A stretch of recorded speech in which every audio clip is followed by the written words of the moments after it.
जय हिंद प्यारे साथियों, स्वागत है आप सभी का उत्कर्ष एकेडमी खिलचीपुर के ऑनलाइन प्लेटफॉर्म में। प्यारे साथियों, आप किसी भी एग्ज़ाम की गवर्नमेंट एग्ज़ाम की तैयारी कर रहे हो, ये वीडियो आपके लिए बहुत ही ज़्यादा अति महत्वपूर्ण है।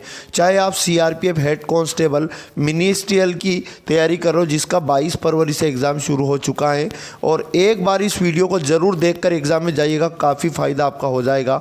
2023 की जितनी भी ऑल गवर्नमेंट एग्ज़ाम है उसके लिए टॉप जीके के क्वेश्चन इस वीडियो में लोग डिस्कस करने वाले हैं।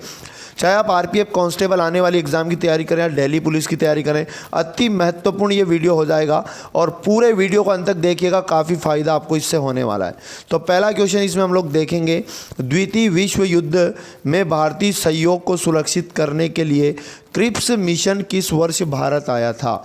तो याद रखना, क्रिप्स मिशन भारत जो आया था यानी कि 1942 में क्रिप्स मिशन भारत आया था, ऑप्शन नंबर सी, यानी ऑप्शन नंबर सी इसका बिल्कुल राइट आंसर हो जाएगा। क्रिप्स मिशन का आगमन अगर पूछे एग्जाम में भारत कब हुआ था तो 1942 में हुआ था। और याद रखना, द्वितीय विश्व युद्ध की बात हो रही है, प्रश्न में यहाँ पर पूछ सकता है द्वितीय विश्व युद्ध, तो इसकी भी डेट आपको याद रखना है। द्वितीय विश्व युद्ध कब से कब तक चला?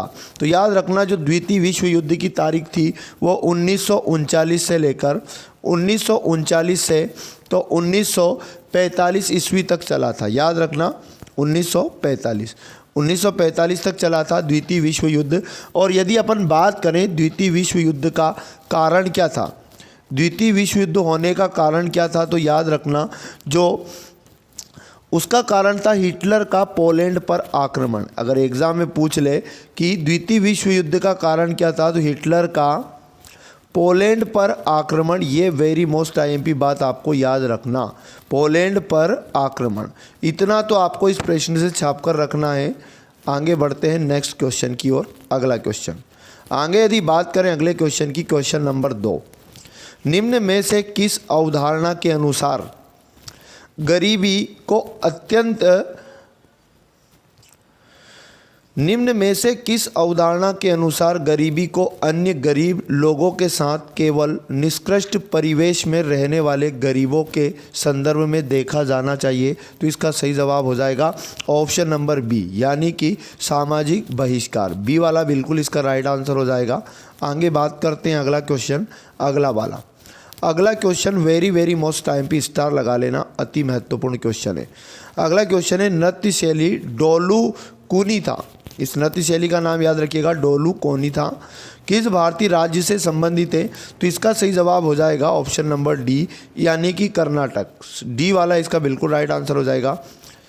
नृत्य शैली डोलू कुनी था, ये याद रखिएगा कर्नाटक राज्य से संबंधित है। और याद रखिएगा कर्नाटक के और भी लोक नृत्य, कर्नाटक के और भी लोक नृत्य यहाँ पर मैं आपको बता रहा हूँ, सारे छापना एग्जाम के लिए कुछ भी इंपॉर्टेंट हो सकता है। यक्षगान याद रखना है। अगला नृत्य आप याद रखोगे कुनीता याद रखना, कुनीता, ठीक है ना, कुनीता भी हो जाएगा कर्नाटक का लोक नृत्य। आगे यदि बात करें हम लोग करगा, एक और आपको याद रखना होगा करगा। और उसके बाद अगर अपन बात करें लांबी, एक लोक नृत्य कर्नाटक का जो आपको याद रखना है लांबी। और उसके बाद में एक और लोक नृत्य याद रखना वीर गारसे, इसका नाम हो जाएगा वीर गारसे। तो यानी कि आगे बढ़ जाते हैं नेक्स्ट क्वेश्चन पर। अगला क्वेश्चन है क्वेश्चन नंबर 4, 25 दिसंबर 2022 को 7वां इंडिया वाटर इम्पैक्ट समिट कहाँ आयोजित हुआ? तो इसका सही जवाब हो जाएगा नई दिल्ली, ऑप्शन नंबर ए बिल्कुल इसका सही जवाब हो जाएगा। यानी कि 15 दिसंबर 2022 को 7वां इंडिया वाटर इम्पैक्ट समिट का आयोजन नई दिल्ली में किया गया था। आगे यदि बात करें तो अति महत्वपूर्ण बात आपको याद रखना, आयोजन नई दिल्ली में हुआ था। अगर एग्ज़ाम में पूछे इस समिट का उद्घाटन किसने किया था, तो इसका उद्घाटन किया था जो हमारे वर्तमान में केंद्रीय जल मंत्री हैं, केंद्रीय जल मंत्री, इनका नाम आपको याद रखना है, और गजेंद्र सिंह शेखावत, इन्होंने इस समिट का उद्घाटन किया। गजेंद्र सिंह शेखावत याद रखिएगा, वेरी मोस्ट आईएमपी हो जाएगा। और नई दिल्ली के दिल्ली हाट में इसका आयोजन किया गया था। आगे बात करते हैं नेक्स्ट वाला। अगली बात यदि हम करें न्यूनतम समर्थन मूल्य MSP, तय करने की जिम्मेदारी किसकी है? एमएसपी का नाम सबने सुना होगा, न्यूनतम समर्थन मूल्य। इसको तय करने की जिम्मेदारी किसकी हो जाएगी? तो इसका सही जवाब हो जाएगा ए वाला, कृषि लागत और मूल्य आयोग। ए वाला बिल्कुल इसका सही जवाब है, यानी कि कृषि लागत और मूल्य आयोग। ये जो आयोग हैं ये न्यूनतम समर्थन मूल्य को तय करता है। सही जवाब ए छाप कर रखना है।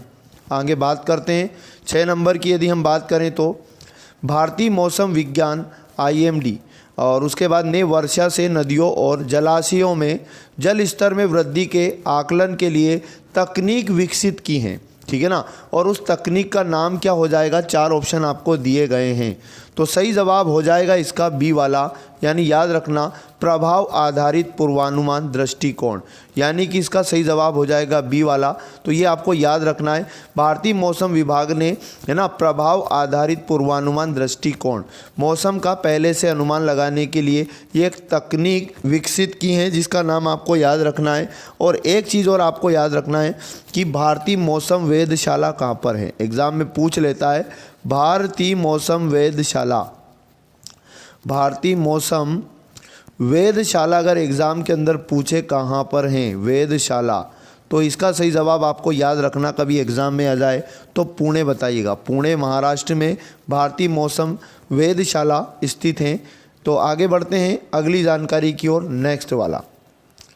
फ्रांस और स्पेन की सीमा पर कौन सा पर्वत शिखर स्थित है?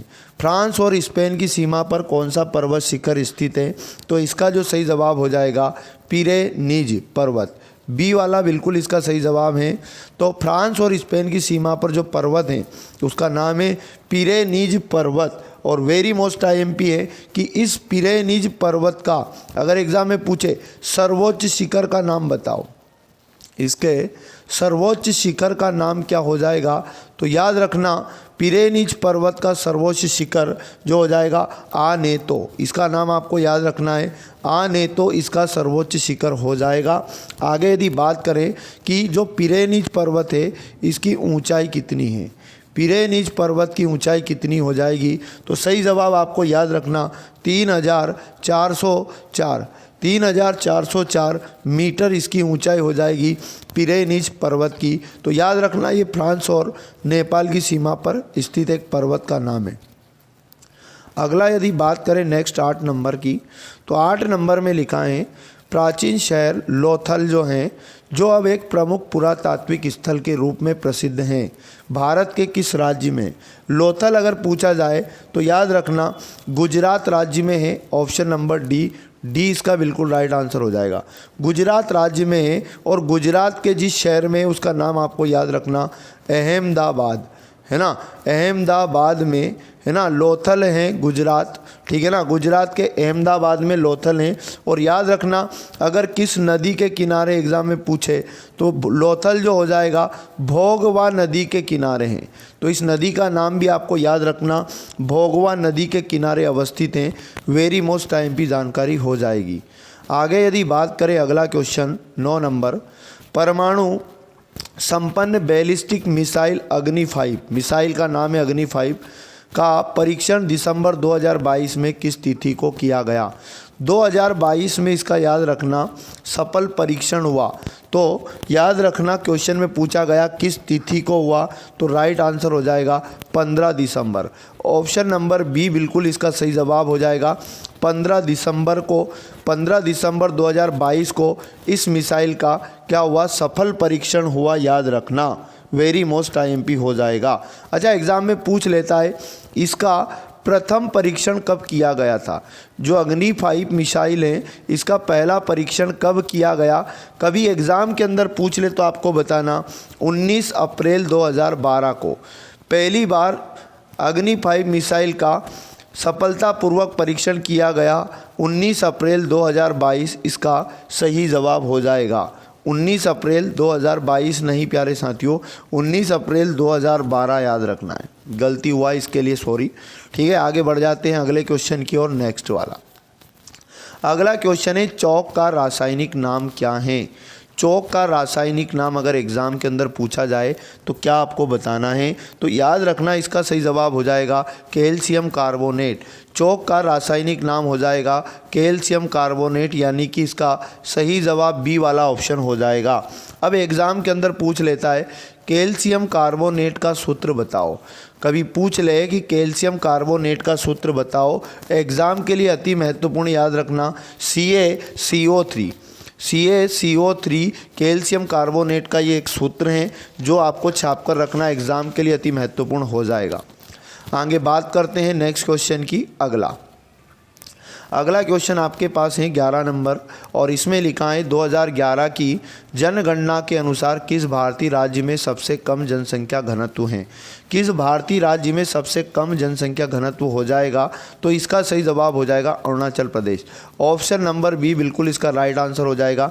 अरुणाचल प्रदेश का जनसंख्या घनत्व सबसे कम है, और एग्ज़ाम के अंदर कभी पूछ ले इसका जनसंख्या घनत्व कितना है तो आपको बताना 17 व्यक्ति प्रति वर्ग किलोमीटर, है ना, 17 व्यक्ति, ठीक है, प्रति वर्ग किलोमीटर। कहाँ का? अरुणाचल प्रदेश का, ठीक है, जनसंख्या घनत्व। अच्छा, एग्ज़ाम में पूछ ले कि पूरे भारत का 2011 की जनगणना के अनुसार, ये सारा डेटा हम बात कर रहे हैं 2011 की जनगणना के अनुसार, भारत का अगर जनसंख्या घनत्व पूछ ले तो आपको बताना है 382 व्यक्ति प्रति वर्ग किलोमीटर बताइएगा।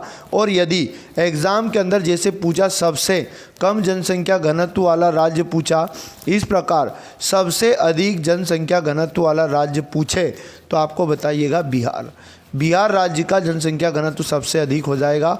और कितना हो जाएगा तो याद रखना 1106 व्यक्ति प्रति वर्ग किलोमीटर, ये जनसंख्या घनत्व आप याद रखिएगा, वेरी मोस्ट टाइम पे हो जाएगा। आगे बात करते हैं अगला क्वेश्चन नेक्स्ट। दिसंबर 2022 में किस देश को संयुक्त राष्ट्र महिला आयोग से बाहर कर दिया गया है? तो इसका जो राइट आंसर हो जाएगा ऑप्शन नंबर डी वाला बिल्कुल सही जवाब है, यानी कि ईरान देश को दिसंबर 2022 में संयुक्त राष्ट्र महिला आयोग से बाहर कर दिया गया, वेरी मोस्ट IMP हो जाएगा। आगे बात करते हैं अगला क्वेश्चन 13 नंबर की यदि हम बात करें तो इसमें लिखा है भारत में पल्स पोलियो प्रतिरक्षण कार्यक्रम कब शुरू हुआ? 3 स्टार लगा लेना, वेरी मोस्ट IMP क्वेश्चन हो जाएगा। पल्स पोलियो कार्यक्रम कब शुरू किया गया भारत के अंदर? तो इसका सही जवाब बी ऑप्शन हो जाएगा 1995, यानी 20 का सही जवाब हो जाएगा। याद रखना 2014 में भारत को पोलियो मुक्त देश घोषित किया गया, है ना। याद रखना कभी एग्ज़ाम में पूछ ले भारत पोलियो मुक्त घोषित कब हुआ? पोलियो मुक्त तो WHO यानी कि विश्व स्वास्थ्य संगठन ने भारत को, याद रखना, 27 मार्च 2014 को, 27 मार्च और 2014 को बिल्कुल पोलियो मुक्त घोषित किया था। ये जानकारी भी आपको याद रखना है। और याद रखना हर साल 24 अक्टूबर अगर पूछा जाए कौन सा दिवस मनाया जाता है तो 24 अक्टूबर को याद रखना पोलियो दिवस के रूप में मनाया जाता है। 24 अक्टूबर प्रतिवर्ष पोलियो दिवस के रूप में मनाया जाता है। ये जानकारी भी आपके लिए अति महत्वपूर्ण हो जाएगी। आगे बात करते हैं अगला वाला क्वेश्चन, ठीक है। भारत ने किस वर्ष में राष्ट्रमंडल खेलों की मेज़बानी की? तो इसका जो सही जवाब हो जाएगा ऑप्शन नंबर सी, यानी 2010। तो भारत ने 2010 में, है ना, याद रखना नई दिल्ली में भारत में 2010 में राष्ट्रमंडल खेलों का आयोजन किया गया था।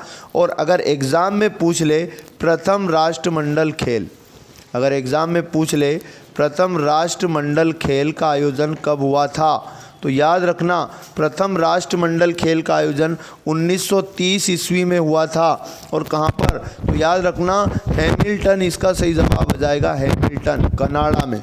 आगे यदि पूछ ले आपसे 2018 में जो राष्ट्रमंडल खेल हुए थे कहाँ हुए तो याद रखना गोल्ड कोस्ट में हुए। गोल्ड कोस्ट याद रखिएगा, वेरी मोस्ट IMP हो जाएगा। 2022 के अगर पूछ ले आपसे 2022 में कहाँ हुए थे तो याद रखना बर्मिंघम यहाँ पर हुए, बर्मिंघम, ठीक है ना, यहाँ पर हुए थे 2022 के राष्ट्रमंडल खेल। और पूछ ले कि अगले कब होंगे, तो 2026 में होंगे। और कहाँ पर होंगे, तो ऑस्ट्रेलिया आपको याद रखना है, वेरी मोस्ट IMP हो जाएगा, ठीक है। तो इतनी जानकारी आपको इस क्वेश्चन से छाप के रखना है प्यारे साथियों। बढ़ते हैं अगले प्रश्न की ओर। क्वेश्चन नंबर 15 की यदि हम बात करें तो संगम साहित्य को किस भाषा में लिखा गया है, वेरी मोस्ट IMP क्वेश्चन हो जाएगा। तो इसका राइट आंसर याद रखिएगा, ऑप्शन नंबर सी यानी तमिल, यानी संगम साहित्य को तमिल भाषा में लिखा गया। 15 का सी राइट आंसर याद रखिएगा। आगे बात करते हैं अगला क्वेश्चन 16 नंबर। लोकप्रिय त्यौहार चावोथ किस भारतीय राज्य से संबंधित हैं। चावोथ एक त्यौहार का नाम है जो भारतीय राज्य, ऑप्शन नंबर बी यानी गोवा से संबंधित हो जाएगा। 20 का राइट आंसर हो जाएगा। आगे यदि बात करें गोवा के और भी महत्वपूर्ण त्यौहार आप याद रखिएगा। एक नाम याद रखिएगा, कार्निवल त्यौहार भी गोवा का है। आगे यदि बात करें क्रिसमस, शिक्पो, तो एक और त्यौहार आपको याद रखना क्रिसमस। और क्रिसमस के बाद जो शब्द बता रहा हूँ ये भी याद रखना, शिग्मो। ये भी त्यौहार हैं गोवा का जो मनाया जाता है, क्रिसमस, शिग्मो। आगे यदि और बात करें हम लोग गोवा के त्यौहार के बारे में, तो साओ जो आओ, ठीक है। तो इसका नाम भी आपको याद रखना, साओ जो आओ। आगे यदि और बात करें गोवा के अन्य त्यौहार की, तो और एक और त्यौहार आपको याद रखना है, बोर्डरम, ठीक है ना। बोर्डरम ये त्यौहार भी गोवा में मनाया जाता है, बोर्डरम। एग्ज़ाम में काफ़ी क्वेश्चन त्यौहार से पूछे जाते हैं। और एक याद रखना सनबर्म, तो ये त्यौहार सभी सनबर्म कहाँ मनाए जाते हैं, गोवा में मनाए जाते हैं, यानी कि याद रखना। आगे यदि बात करें अगले क्वेश्चन की, नेक्स्ट क्वेश्चन, अगला क्वेश्चन है 17 नंबर। और 17 नंबर में पूछा जा रहा है कि निम्नलिखित में से कौन सा मांसाहारी पादप हैं। तो इसका सही जवाब याद रखना, वीनस फ्लाई ट्रैप, यानी ऑप्शन नंबर ए इसका सही जवाब हो जाएगा। वीनस फ्लाई ट्रैप ये याद रखना मांसाहारी पादप हैं। और याद रखना कीटहारी पौधे को मांसाहारी पादप कहते हैं। ऐसे पौधे जो कीटों का भक्षण करते हैं उनको मांसाहारी पादप कहते हैं। और कीटहारी पौधे लगभग 400 प्रजातियां कीटहारी पादपों की पाई जाती हैं। आगे बात करते हैं अगला क्वेश्चन। अगले क्वेश्चन की यदि हम बात करें 18 नंबर की, तो 18 नंबर आपको दिया है, शस्त्र और गोला बारूद रखने और उनके उपयोग को नियंत्रित करने वाला शस्त्र अधिनियम किस वर्ष पारित हुआ था। इसका सही जवाब हो जाएगा 1959 में। 1959 में एक अधिनियम पारित हुआ था, शस्त्र और गोला बारूद रखने और उसके उपयोग को नियंत्रित करने वाला शस्त्र अधिनियम इसको कहा गया था। 1959 आपको याद रखना है। आगे यदि बात करें अगला very most IMP question, test cricket में 10,000 रन और 50 विकेट लेने वाले दुनिया के तीसरे क्रिकेटर कौन बने हैं। तो इसका सही जवाब हो जाएगा जो रूट, ऑप्शन नंबर बी इसका सही जवाब हो जाएगा। और एक चीज़ आपको याद रखना, जो रूट हैं, जो रूट ये किस देश के खिलाड़ी हैं, तो याद रखना ये इंग्लैंड के खिलाड़ी हैं। इंग्लैंड के ये खिलाड़ी हैं जो रूट, इनका नाम आपको याद रखना। और इंग्लैंड के ये पूर्व कप्तान भी रह चुके हैं, पूर्व कप्तान इनका नाम है जो रूट, याद रखना। ये टेस्ट क्रिकेट में 10,000 रन और 50 विकेट लेने वाले दुनिया के तीसरे क्रिकेटर बन गए हैं। तो इनका नाम अति महत्वपूर्ण हो जाएगा। आगे बात करते अगला क्वेश्चन नंबर 20 की। 20 नंबर में लिखा है 17 दिसंबर 2022 को प्रो कबड्डी लीग 2022 का खिताब किस टीम ने जीता। तो इसका सही जवाब हो जाएगा Jaipur Pink Panthers, option number C बिल्कुल राइट आंसर हो जाएगा। और उसके बाद अगर एग्ज़ाम में पूछ ले भारत कबड्डी का जन्मदाता देश कौन सा है, तो अपना देश भारत, इंडिया में कबड्डी का प्रारंभ हुआ सबसे पहले।